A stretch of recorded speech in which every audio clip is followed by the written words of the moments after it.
Since its beginnings in the Roaring '20s, Broadway has brought issues that American society is faced with onto the stage and in front of thousands of people. Some of the most successful shows have stemmed from social controversies, like civil rights, wars and their coinciding politics, and economics, because not only will Broadway shows teach us about the past, but they also point out flaws in our society of the present, taking a stand against injustices, and allowing the general public to become informed and emotionally invested in the issues at hand.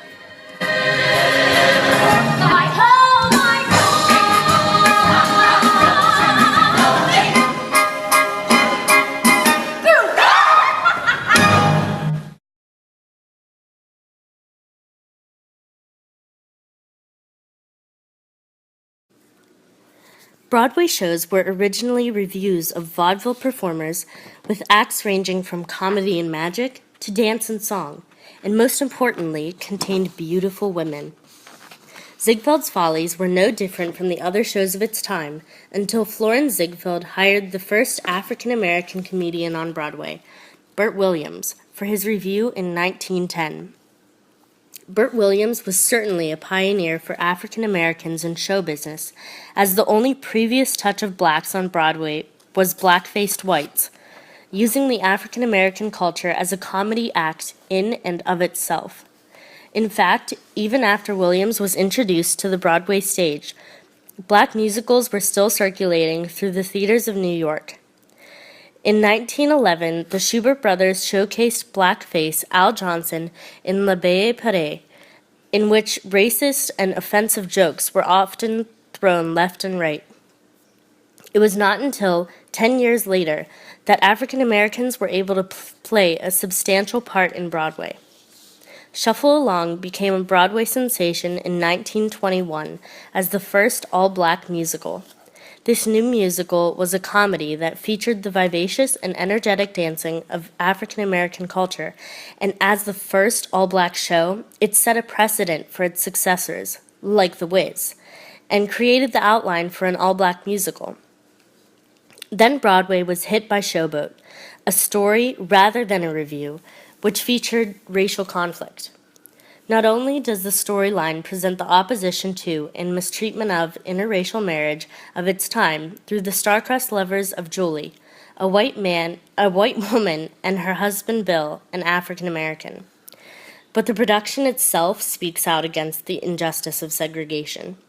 Showboat was the first Broadway musical that had a mixed ensemble of blacks and whites, which many critics and audience members found to be controversial. But the show was still a success of its time, with 572 performances in just a year and a half. It was not until 1935 that another show with blacks arrives, Porgy and Bess. Porgy and Bess was the first opera written for blacks, and it portrayed the hardships of African Americans in the South, a subject sensitive to the public. During the Great Depression, about half of the African American population was jobless due to whites demanding that their jobs were protected against blacks.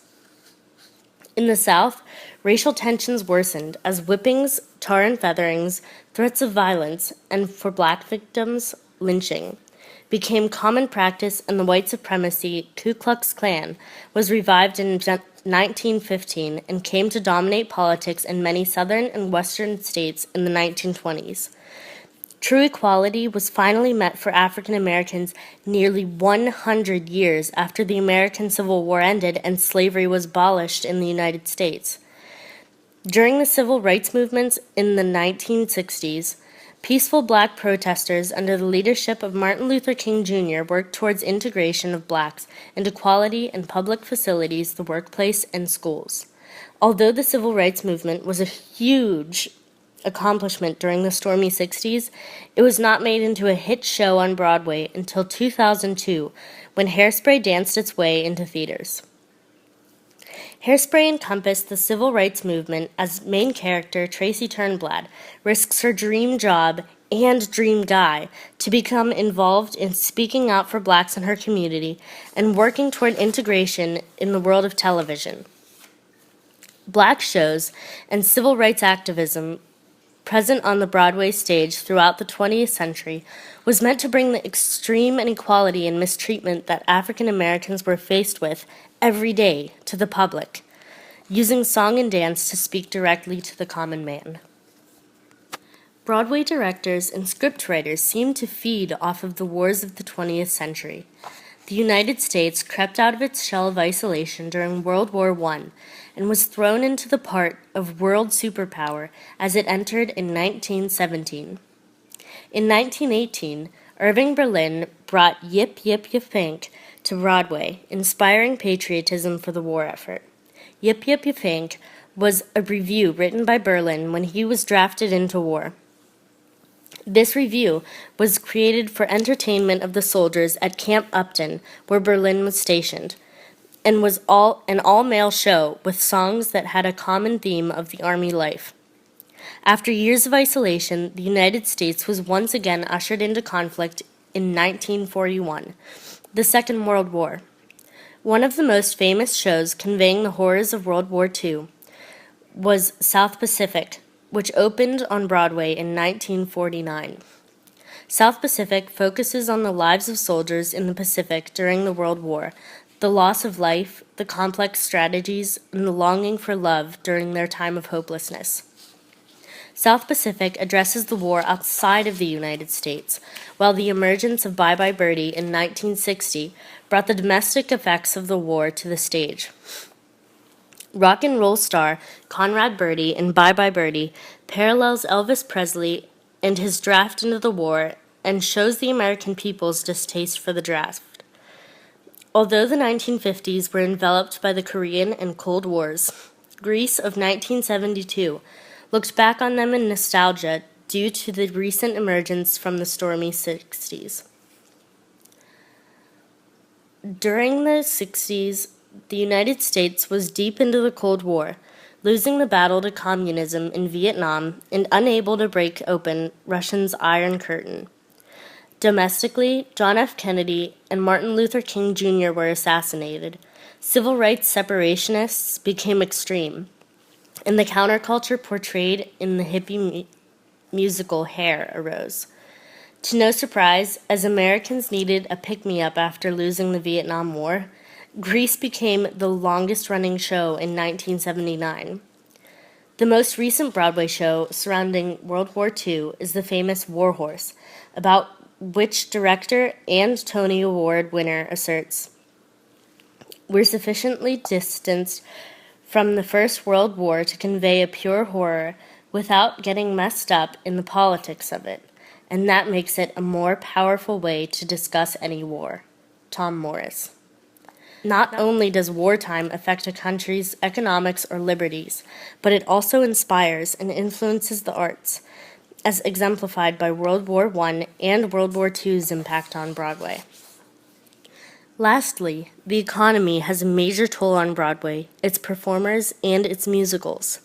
In 1919, Broadway actors and actresses, dancers and singers went on strike, closing Broadway from August to September, and so Actors' Equity Labor Union was formed in order to protect performers from unfair wages and exceptionally long work hours. During the 1920s, Broadway surged as Americans had more money in their pockets to spend on leisures like golf, vacations in Disney World, extravagant parties, and nights at the theater. While Americans were enjoying these luxuries, the stock market was expanding, and wild speculation led to the end of the Roaring Twenties.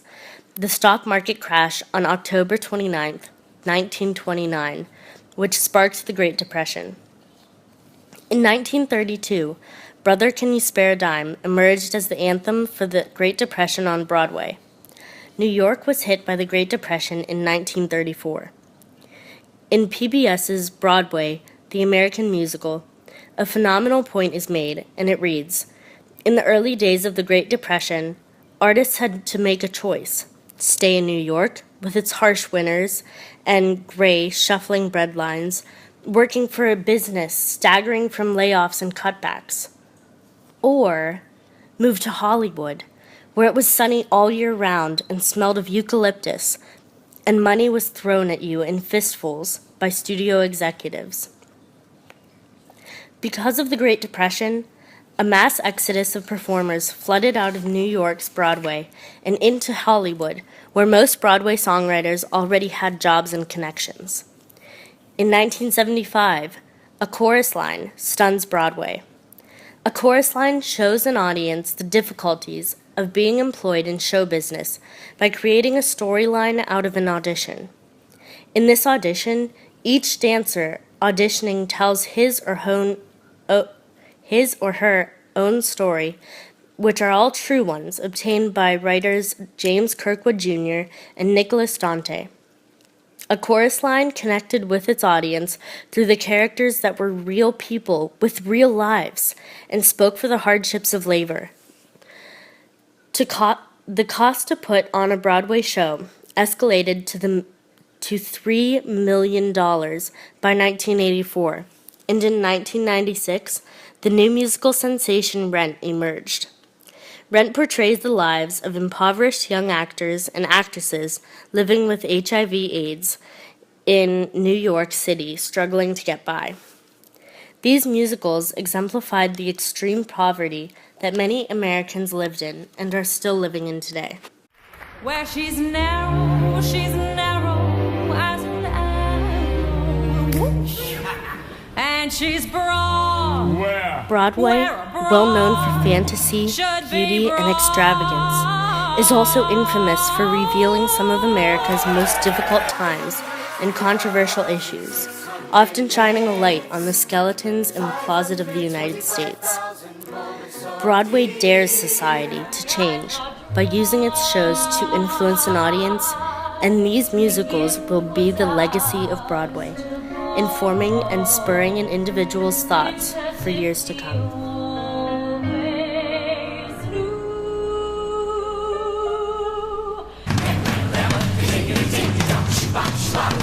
Bye.